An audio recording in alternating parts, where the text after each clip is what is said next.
Welcome to Real Talk with Rabbitt and Rutter. I'm Billy Rabbitt of Hometown Real Estate. And I'm Ron Rutter, and this is where we talk about real estate education. And today's segment, we're talking about tips on touring a property. Buying a home is one of the largest investments of your life, and we want to provide some tips and tricks and some things to consider when going and viewing that home.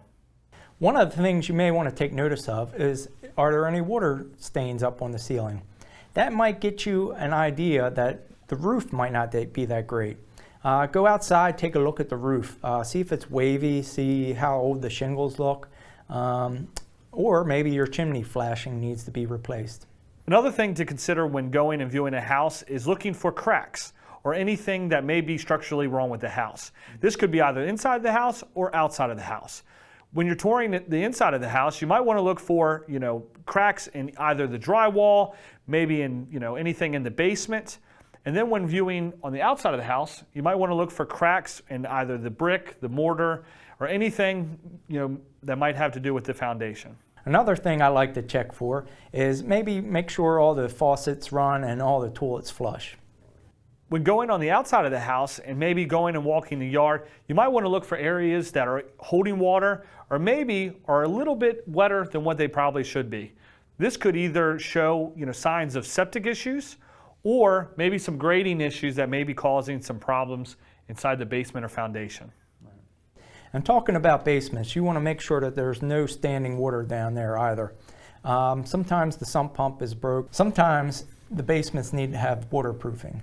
Another thing to consider too when you're walking and viewing a house is make sure that you understand and you can tell what each of the outlets or each of the switches are actually controlling.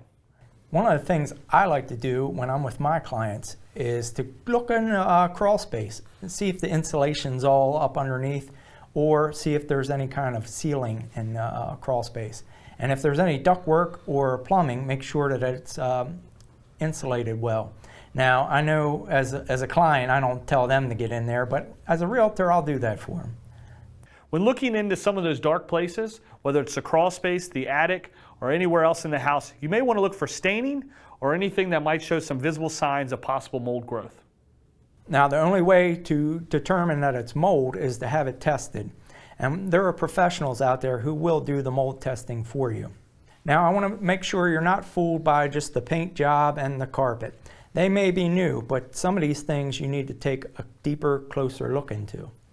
The home inspection and the process of walking the house is really your fail-safe to ensure that you are about to purchase a home that you are satisfied with. It also ensures that you might be able to prevent some costly repairs in the future. And so there you have it. Those are some very important tips on looking at your new future home. If you have any questions, feel free to contact us by text, phone, or email to the Rabbitt team, and we'll be more than happy to help out. Visit our website at exploremdhomes.com to find a free resource and list of questions that you can ask a potential real estate agent that you're looking to hire. We would love the opportunity to serve you in your next real estate transaction, whether you're buying or selling, so contact us today. Thanks.